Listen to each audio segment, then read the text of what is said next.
Hello Maval, बातम्यांचा आवाज, मावळचा विश्वास. भारताच्या स्वातंत्र्याला 79 वर्ष पूर्ण होऊन देश 80व्या स्वातंत्र्य दिन साजरा करण्याच्या उंबरठ्यावर असताना प्रगत आणि समृद्ध म्हणून ओळखल्या जाणाऱ्या मावळ तालुक्यातील दुर्गम भागाचं वास्तव मात्र धक्कादायक आहे. कुसवली पठारावरील धनगर वाड्यातील एका वृद्ध व्यक्तीला आजारी पडल्यानंतर रुग्णालयात नेण्यासाठी चक्क झोळीचा आधार घ्यावा लागला. ग्रामस्थांनी डोंगराची अवघड वाट तुडवत त्यांना झोळीतून खाली आणलं.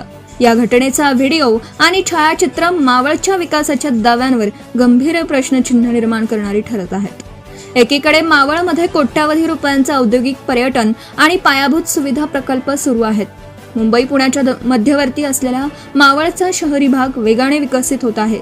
मात्र उकसान, कुसवली, कांबरे, शिर्दे आणि कुसूर पठार परिसरातील अनेक धनगर वाडे व आदिवासी वाड्यांपर्यंत अद्याप पक्का रस्ता पोहोचलेला नसल्याची ग्रामस्थांची तक्रार आहे.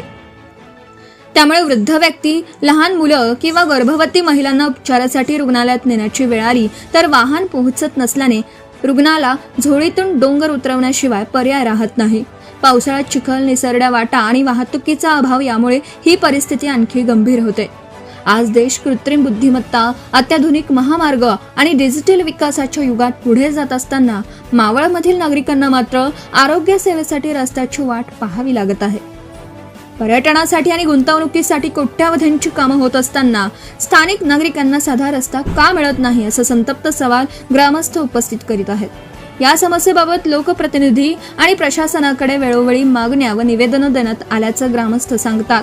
मात्र अद्याप ठोस कार्यवाही झालेली नसल्याने नाराजी वाढत आहे. शासनाने तातडीने प्रत्यक्ष पाहणी करून या वाड्यांना मुख्य रस्त्याशी जोडण्यासाठी ठोस आणि कालबद्ध आराखडा तयार करावा, अशी मागणी होती. दरम्यान या प्रश्नावर येत्या काही दिवसात ठोस निर्णय झाला नाही तर नागरिकांनी आमरण उपोषणाचा इशारा दिला आहे. त्यामुळे मावळच्या विकासाच्या झगमगाटामागे राहिलेल्या या दुर्गम वाड्यांचं वास्तव प्रशासन किती गांभीर्याने घेतं याकडे आता लक्ष लागलं. विकासाची खरी कसोटी मोठ्या प्रकल्पांमध्ये नाही तर शेवटच्या नागरिकापर्यंत रस्ता, आरोग्य आणि दळणवळणाच्या मूलभूत सुविधा पोहोचतात की नाही यामध्ये आहे. हॅलो मावळसाठी सचिन शिंदे, लोणावळा. आताच हॅलो मावळ YouTube चॅनलला सबस्क्राईब करा आणि आमच्या फेसबुक पेजला फॉलो करायला विसरू नका.